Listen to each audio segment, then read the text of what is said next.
Selamun aleyküm dostlar, hər bir vaxtınız xeyirli olsun. Haqqın Nəbzi YouTube kanalını izləyirsiniz. Bugünkü mövzumuz Azərbaycanda həbsxanada olan siyasi məhbuslara verilən işgəncələrlə bağlıdır. Ən son aldığımız məlumata əsasən Yusif Mirzəyev adlı inancılı siyasi məhbus 7 saylı cəza çəkmə müəssisəsində işgəncələrə, günahsız yerə işgəncələrə məruz qalıb. Günahsız yerə həbs olunmaları az deyilmiş kimi, üstəlik günahsız yerə həbsdə saxlanıldığı cəza çəkmə müəssisələrində də işgəncələrə məruz qalırlar. Hal-hazırda efirimizin qonağı Yusif Mirzəyevin anası Pərvanə xanımdır. Salam əleykum Pərvanə xanım, xoş gəlmisiniz, buyurun. Salam, hər vaxtınız xeyir olsun. Çox sağ olun. Mənim oğlum Mirzəyev Yusif Sübhanoğlu 2023 aprel ayının 19-da universitetdən dərsdən gələrkən oğurlanmış və 6 gün biz onun yerini bilmədik. 6 gündən sonra vəkilimiz vasitəsilə öyrəndik ki, Yusif külli miqdarda narkotik maddə ilə şərlənərək Kürdəxanın təcridxanasına yerləşdirilib. Yusif bir aydan sonra DTX tərəfindən aparıldı, Milli Təhlükəsizlik tərəfindən. Orada Yusifin maddəsi 278.2 qoyuldu, konstitusiya maddəni zorla dəyişdirmək. Bu gedişatla bütün məhkəmələr qapalı getdi. Heç bir məhkəmələrdə vəkilimizin vəsadətləri qəbul olunmadı və artıq 2025-ci il iyun ayının 11-də Yusifə 15 il 6 ay cəza kəsildi. Yusif yerləşdirildi Umbakuya. Umbakuda 11 ay yatdıqdan sonra Yusifi 20 iyun 2026-cı ildə 7 saylı cəza çəkmə müəssisəsinə gətirdilər. 7 saylı cəza çəkmə müəssisəsində həmin günü gətirilərkən Yusif birinci dəfə axtarış vaxtı heç bir mane törətmədim mən. Orada əməkdaşlar tərəfindən işgəncələrə məruz qalıb. Yusifin başına və bədəninin müxtəlif yerlərinə zərbələr indiriblər. Hətta ona başqa söz, həm onu mənəvi cəhətdən, həm fiziki cəhətdən işgəncələrə məruz qoyublar. Və rəisin otağında yenə də 4 nəfər əməkdaş tərəfindən Yusif, hətta deyir, bu dəfə bir 5-6 dəqiqə çəkmək şərti ilə yenə də Yusifin başına yumruq və dubinka vasitəsilə deyir, başıma zərbələr indirdilər. Yusif ağır epilepsiya xəstəsidir. Anadan gəlməyən uşaqlıqdan Yusifdə bu problemlər var idi. Baxmayaraq ki, biz onun bütün həkim sənədlərini, kağızlarını bütün müəssisələrə vermişik. Amma yenə də Yusifi bu işgəncələrə məruz qoyublar. Həmin gündən Yusif deyir, mənim başımda, qulağımda küylər yarandı, göz qaralmalarım, baş gicəllənmələrim və ürək bulanmalarım oldu. Yusifi yerləşdiriblər karantinə. 16 iyuna qədər Yusif qaldı karantində. Bir günlük aprel ayının 6-sında Yusifi çıxardılar zona və Yusif deyir, heç bir səbəb olmadan 7 apreldə məni deyir, Karsa saldılar, yəni cəza kamerasına saldılar və səbəbi də bildirmədilər. Baxmayaraq ki, atası müraciət elədi, penitensiar xidmətin rəisi Mirsalih müəllimin qəbulunda oldu. Mirsalih müəllim bizə bildirdi ki, gedin müəssisə rəhbərliyindən xəbər alın ki, Yusif nə iş görüb ki, Yusifi cəza kamerasına saldılar. Biz getdik, mən də getdim. Biz rəisin qəbulunda olduq. Rəis bizə bildirdi ki, Yusif zona çıxarkən bir nəfər məhbus yaxınlaşıb Yusifə salam verib və Yusif həmin məhbusu şəxsiyyətini alçaldıb. Ona görə Yusif cəza kameraya salınıb, Karsa salınıb. Biz baxın bildirdik, yəni Yusif da bir şey olmadan eləməz bunu. Rəis bizə müəyyən səbəblər bildirdi ki, Yusifin fikirləri öz yaşından çox böyükdür. Yusif, hətta bizdə bizim dini inanclımız, alimimiz, Hacı Talih qardaşımız da, o da həbsdədir. Yusif deyir, onun fanatıdır. Siz çox da belə uşağı düzgün yola çəkməmisiniz. Bir də orada bizə bir şey bildirdi ki, Yusif deyir, təbliğat aparır. Zonda çox güclü təbliğat. Mən orada bildirdim ki, Yusif bir günün içində, yəni 6-sında çıxıb bu zona, 7-si günü Karsa salınıb. Bir gün içində bu nə dərəcədə güclü təbliğat apara bildi ki? Bizə bildirdi ki, ayın 16-sında gələrsiniz, Yusif Kars müddəti bitir və sizi qəbul eləyərəm öz otağımda Yusiflə görüşərsiniz. Biz getdik, 16-sı günü məni qoymadılar, icazə vermədilər. Atası girdi içəri və çıxdıqda dedi ki, Yusifin vəziyyəti çox çətin idi. Yusif yəni özündə değildi də. Yusifi baxdım ki, deyir, elə bir ki, uşaq döyülmüşdümü, bilmirəm nə vəziyyətdə isə qolları qandal kəsiyib, qandalın kəsikləri qollarında, qandal izləri və huşu elə bir ki, heç özündə değildi. Demək ki, 20 iyunda Yusif döyülərkən bu zərbələrin nəticəsindən Yusifin kəlləbeyin travması oldu. Mən həkimlə məsləhət elədim və o kəlləbeyin travmaları nəticəsində 7 iyunda Yusif birinci dəfə epilepsi tutma keçirib gecə vaxtı və bu dəfə çox ağır keçirib. Orada 3 dəfə bu təkrarlanıb. Amma Çox Yusifin üzr istəyirəm. dərmanlarını Pərvanə xanım, çox üzr istəyirəm. Bu epilyasiya xəstəliyi əvvəlindən var idi, yoxsa o işgəncələrdən sonra baş verib orada? epilepsiya əvvəldən var idi, amma 3 il idi ki, Yusif tutulandan heç bir yəni ki, tutmalar olmamışdı. Hətta Yusif bir 3-4 aydır dərmanlarını dayandırmışdı. Umbakıda olarkən dərmanları dayandırmışdı. Və orada biz onun işgəncələrə məruz qaldığını biz vəkilimiz vasitəsindən bildik. Bizim vəkilimiz ora müraciət elədi, getdi ki, Yusiflə görüşsün iyunun 25-də. Vəkilimizə icazə vermədilər. Vəkil bizə bildirdi ki, çox güman Yusifə işgəncələr verilib və mən görərəm deyə icazə verilmədi. Vəkilimiz həmin müəssisə rəhbərliyini məhkəməyə verdi. Hal-hazırda iş məhkəmədədir və Yusif Kürdəxanın tədrisxanasına yerləşdirilib. Proses məhkəməyə verilib deyə həmən həbsxanadan Yusifi göndərdilər Bakı İstintaq Tədrisxanasına, Kürdəxana adlı türməyə, düzdür? Çox güman ki, ehtimal da var ki, məhkəmə bitənə qədər Yusif Bakı İstintaq Tədrisxanasında, yəni Kürdəxana türməsində qalacaq. Bəli. Hal-hazırda da yəni o zona qayıtmaq fikri yox. Deyir, əgər mən o zonda ona nə cür işgəncə verilibsə, deyir, mən o zona qayıdaramsa, ya orada hansısa bir əməkdaş kimdirsə, ya deyir, o məni nəyisə eləməlidir, ya mən o əməkdaşa. Yəni, bu əməkdaş ona nə edibsə, yəni qayıtmaq istəmir. Bunun fikri də odur ki, deyir, mən tək özüm üçün yox. Bu Yusifin bu bildirişlərinin səbəbi odur ki, Yusifdən başqa da orada məhbuslara işgəncələr verilir. Düzdür, günahsız yerə bu şərlənib tutulub, cəzasını çəkir. Artıq bunun döyülməyinə orada səbəb bunlar göstərirlər ki, vəkilimizə də deyiblər ki, heç bir səbəb olmasa belə Yusifin sənədində 3 dənə, yəni ki, buna naruşeniya yazılmalıdır. Bu umbakuya, tritiya qaytarılsın. Amma Yusifin səhhəti bunlara yol vermir. Yusifin səhhətində ciddi problemlər var. Biz Kürdəxanda birinci dəfə Yusiflə görüşəndə 7 saydan gələndə Yusif danışığını danışa bilmirdi. Yəni hətta onun dilində kəkələmələri var idi. Huşu özündə deyildi. Sonra ikinci həftə görüşəndə biraz özünə gəlmişdi. Dərmanları qəbul eləyirdi artıq.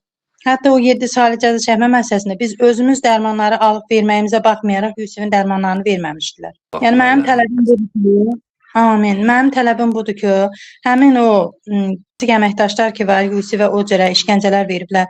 Onlar öz cəzalarını alsın və tələbim budur ki, bu işgəncələrə son qoyulsun. Bizim nə qədər qeyrətli qardaşlarımız, balalarımız günahsız yerə onsuz da bunların azadlıqları əllərindən alınıb. Bunlara orada işgəncə verməyin adı yoxdur. İndi hal-hazırda Kürdəxana türməsində də el arasında belə deyirlər, saxlanılır. Orada necə, hər hansısa bir işgəncələrə və ya hər hansısa bir təsirlərə məruz qalırmı? Xeyr, orada deyir ki, yaxşıyam, hələ ki heç bir şey yoxdur. Biz müraciətlər eləmişik və özü də biz ombudsmana müraciət eləmişik, penitensiar baş tibb idarəsinə, amma heç bir nəticə yoxdur. Yusif özü də oradan ombudsmana müraciət eləyib, amma hələ ki bir nəticə yoxdur. Yəni həkim müayinəsində olmalıdır. Ümumiyyətlə, özüm də həbsdə olan bir siyasi fəal kimi deyə bilərəm ki, Azərbaycan həbsxanalarında, xüsusən son illərdə inanclı qismi ancaq kritiya, qapalı həbsxanalara göndərirlər. Və bu döyülməkləri, bu işgəncələrə məruz qalmaları məsələsində isə gəldikdə, bunlar heç bir günah eləmədən, bunlar sadəcə qeyri-şərtsiz istədikləri kimi döyürlər, işgəncə verirlər, Karsa göndərirlər, cəza kamerasına və oradan çıxdıqdan bir müddət sonra həmən şəxsi qapalı həbsxanaya, kritiyə göndərirlər. Bunlar işgəncə vermək metodlarından ən belə deyə öndə olan da budur ki, əllərindən qandalı heç vaxt açmırlar. İşgəncə verilən zaman heç vaxt şəxsiyyətin əlindən qandalı açmırlar. Allah bunları lənət eləsin. Bunların xasiyyəti. Yəni bir gün içərisində təbliğat mümkün deyil. Yəni insan bir gün içində necə təbliğat apara bilər ki, yeni düşdüyün bir yer. Hələ insan yəni türməyə yeni köçürüləndə ən az özünün bir yer yurdu haqqında fikirləşir birinci. Bunu harda qalacaq, harda yatacaq, kimlərdir bunlar, burada olan dostlarla, yəni yaxınlıq eləmək istədiyi adamlardan. Yəni bu təbii ki, hamısı bəhanədir. Mən buradan üzümü dövlət orqanlarına tuturam ki, bu qədər günahsız yerə ki, bu insanları şərləyib həbs edirsiniz. Üstəlik, günahsız olduqları müddətdə həbsdə saxlayırsınız və işgəncəyə də məruz qoyursunuz. Bu zülmlər nə vaxt bitəcək? Və dəfələrlə Azərbaycan həbsxanalarında bir neçə insanların siyasi məhbusları, xüsusən inancıların dünyasını dəyişməklərini də görmüşük. Artıq Azərbaycan həbsxanaları demək olar ki, ölüm məkanına çevrilir. Fikriniz nədir bu valideynlər niyə göz yaşlı qoyursunuz? Mən buradan penitensiar xidmətin rəisi Mir Saleh bəyə səslənmək istəyirəm ki, Mir Saleh bəy, sizin də adınızın önündəki Mir kəlməsi, Mir Şahinin adının önündəki Mir kəlməsindəndir. Yəni sizə də Cəlal Əliyev lazımdır ki, xalqa sizi təqdim edir.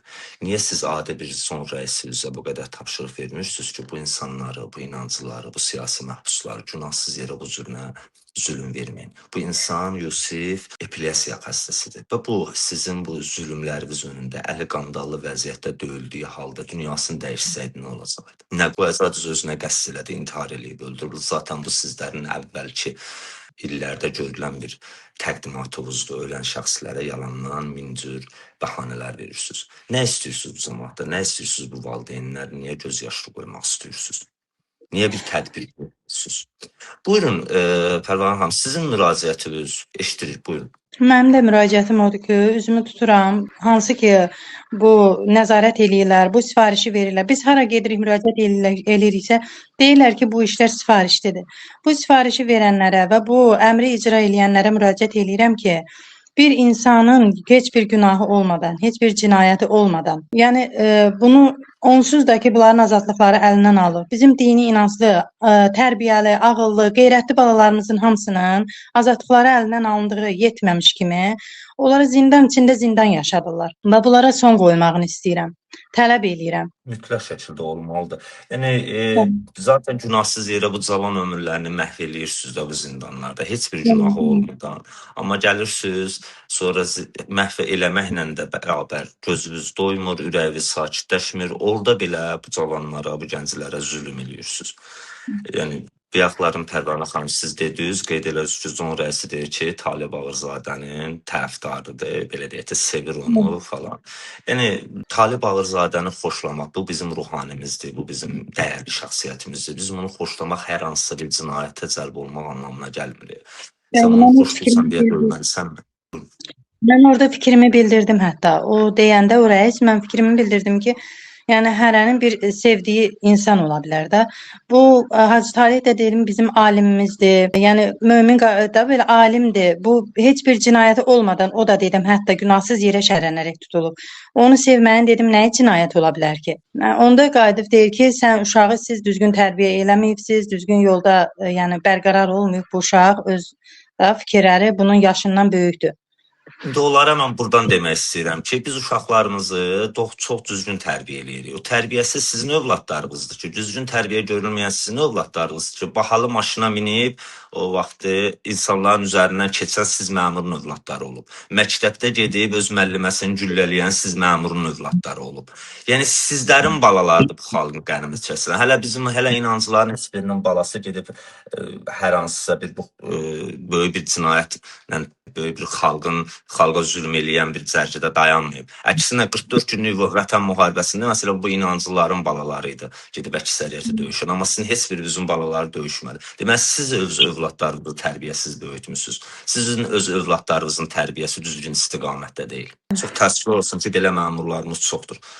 Bu çox yəqin ki, inşallah ki, tədbir görürlər məhkəmənin qərarından sonra və biz bunu da daimi olaraq gündəmdə saxlayacağıq ki, Yusif Mirzəyevi təbii normal heç qanuna da əsasən artıq o həbsxananın, cəza çəkmə müəssisəsinin məhkəməyə verilibsə, artıq o tustağın oraya qaydırılması bu tustağın həyatı üçün bir təhlükədir. Bu tustağın orada yaşaması üçün bir təhlükədir. Burada artıq Zon rəisi artıq bir prinsip həyatı yaşayacaq ona qarşı və ona hər gün işgəncələr vermək üçün min cür bəhanələr axtaracaq. Hətta bəhanə tapması da belə yenə işgəncələr veriləcək. Çox güman ki, və əminik ki, Penitensiar Xidmət Ədliyyə Nazirliyi də bunları bir daha başa düşərlər və məhkəmənin sonunda Yusif Mirzəyevi həmən 7 sadəcə çəkmə müəssisəsinə yox, digər bir müəssisəyə yəqin köçürdülər. Çox güman ki, istəyiniz də budur.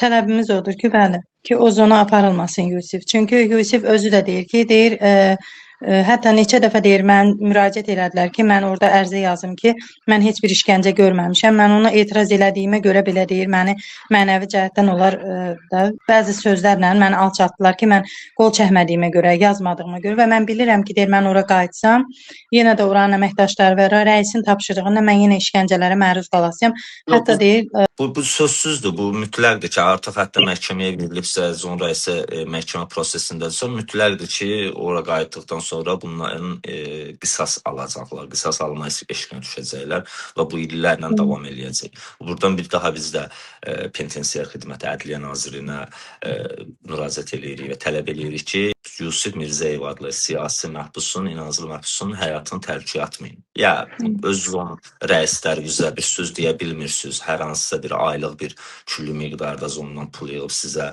aylıq tasvir deyə onlara bir söz demirsiniz, heç olmasa bu inancılığını o göndərməyin. Və əksinə əslində əks olaraq siz hətta həmən həbsxana rəisinə cəza tədbirləri görməlisiniz ki, siz ora həbsxanadır, bura yəni sən o demək deyil ki, sən gəlib günahsız yerə kimsə döyəsən. Bir gün içində insan necə təbliğ eləyə bilər? Yəni heç türmə aləmində, dustaq aləmində belə bir şey var. Sənə salam verən, yəni biz özümüzdür, mən özüm də həbsdə olduğum kimi deyirəm ki, sənə salam verən adama şəxsiyyətini alçaltmaq söhbəti ola bilmir. Yəni bu dustaq aləmində belə pis, ələsin o işçilərinizi qoyaq qırağa.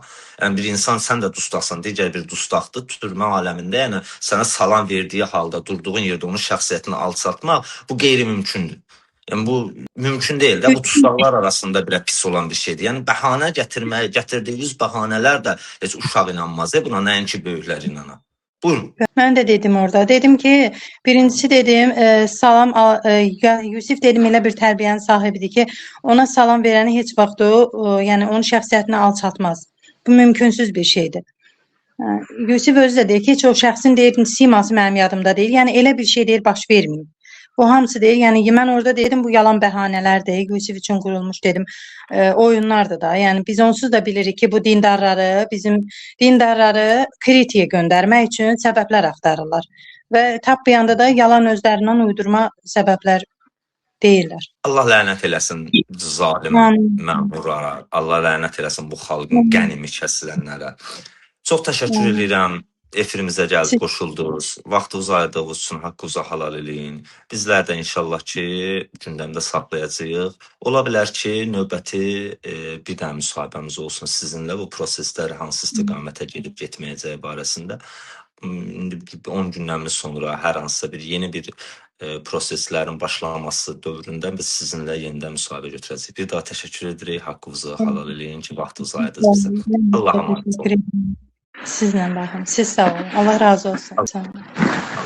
Deməli, əziz dostlar, gördüyünüz kimi məhbus anası övladına olan işgəncələrdən danışır və çox güman ki, bu işgəncələr tək Mirzəyevin üzərində görülmür. Bütün əksər inancılarımız və dəfələrcə mediaya çıxan məlumatlara görə əksər siyasi məhbuslar bu işgəncələrə məruz qalıblar.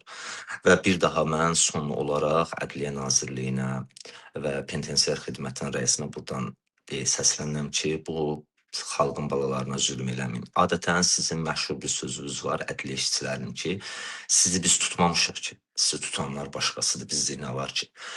Bu şablon sözlərinizi bir daha yadınıza salıb və sizə xatırladıram ki, bu məhbusları siz tutmamısınız, amma zonun daxilində döyənlər sizsiniz. Mirsali bəy, siz öz zon rəislərinizə, öz işçilərinizə mütləq şəkildə bir tədbir görməlisiniz ki, bu insanlara zülm verməsin. Mən buradan üzümü Mehriban xanım Əliyevaya tuturam ki, Atavuz Arif Paşayev bir neçə müddət öncə seyidlik barəsində şəcərə yoxlaması keçirdi və təsdiq alıb ki, sizlər seyidsiniz.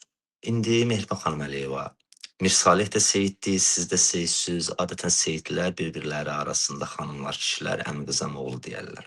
Siz də bu öz əminiz oğluna deyin ki, bu xalqa bu qədər zülm verməsin. İkinci də bir vitse-prezident olaraq öz məmurunuza tapşırın ki, bu günahsız yerə həbs olunan insanlar zaten sizlər həbs etmişsiniz. Çoxu bu günahsız zindanda yatan, zindanda ömürlərini çürüdən, günahsız insanlara qarşı bu cür amansız rəftar eləməsinlər. Xocalda qətliam törədənlərə azad olduğu halda Azərbaycanın qeyrətli, vicdanlı, balaları bu günlərim zindanda, həbsdə çürüyürlər, üstəgəl də işgəncələrlə. Allah amanət olun, özünüzə yaxşı baxın, növbəti görüşlərdə görüşərik.